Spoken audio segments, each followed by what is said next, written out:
I wanted to find the most meaningless thing that I could come to and join, and here I am. Jim Carrey, a name that doesn't just belong to comedy, it defines it.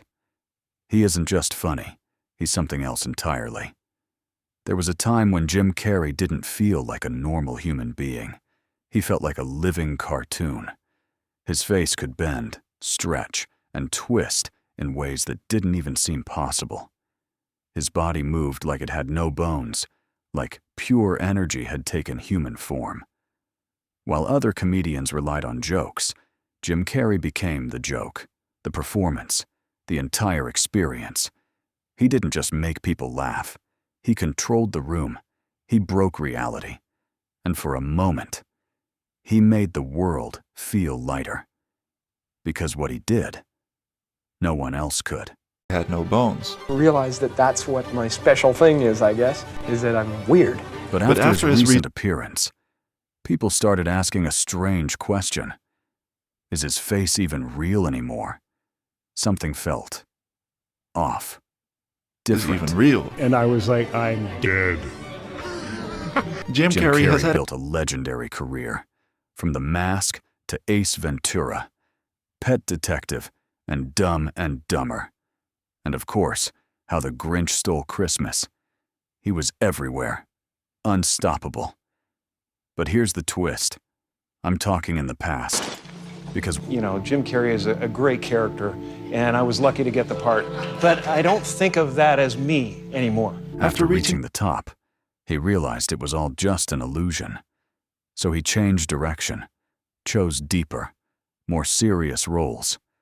And just like that, Jim Carrey stopped being the clown. Joking. I don't exist.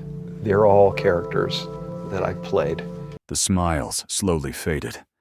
And behind the scenes, he had already begun planning his quiet exit. None of this is real? Nope. So you're just passing We don't through? matter. We don't matter. Oh, wow. Seriously. Good news. Hollywood didn't play him. Have you, oh, like you don't know what it is. Honestly, Hollywood didn't know what to do with him anymore, and neither did the audience. They kept laughing, even when he was finally trying to be taken seriously. Oh, and in case I don't see you, good afternoon, good evening, and good night.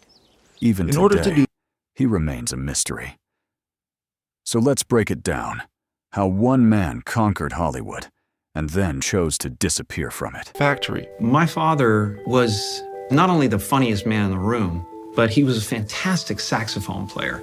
And before I was born, he had an orchestra in Toronto. But, you know, in order to be something special, you had to leave Canada and come down to the States and prove yourself in the States.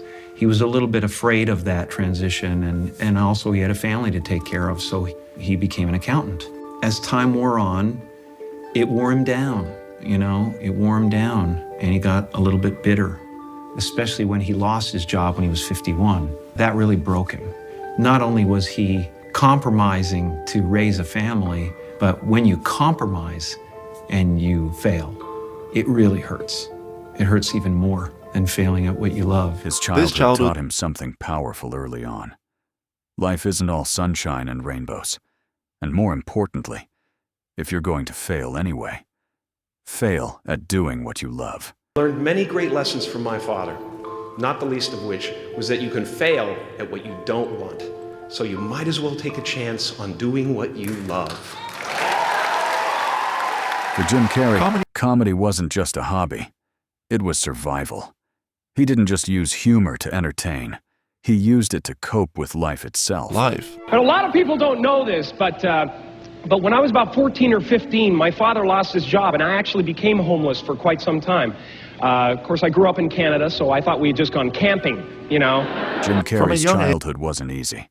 He was diagnosed with ADHD early on, but instead of slowing him down, it made him louder, faster, and funnier. He started using comedy in school, making faces, impressions, and wild movements just to make people laugh. But behind the jokes was something deeper. For him, laughter wasn't just fun. It was survival. He learned a powerful lesson early. Life isn't always sunshine and rainbows. And if you can't control life, you can at least control how people feel about you for a moment. That's why he became the class clown. If people were laughing, they couldn't see his struggles. Comedy became his escape.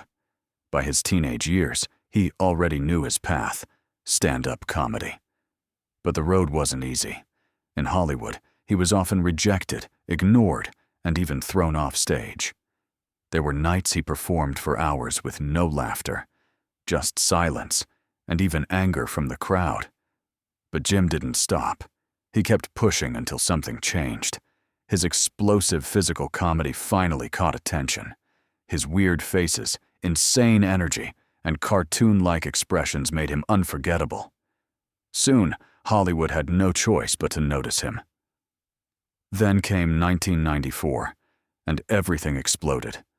3 films, Ace Ventura, The Mask, and Dumb and Dumber, turned him into the biggest comedy star in the world almost overnight. But success came with a cost.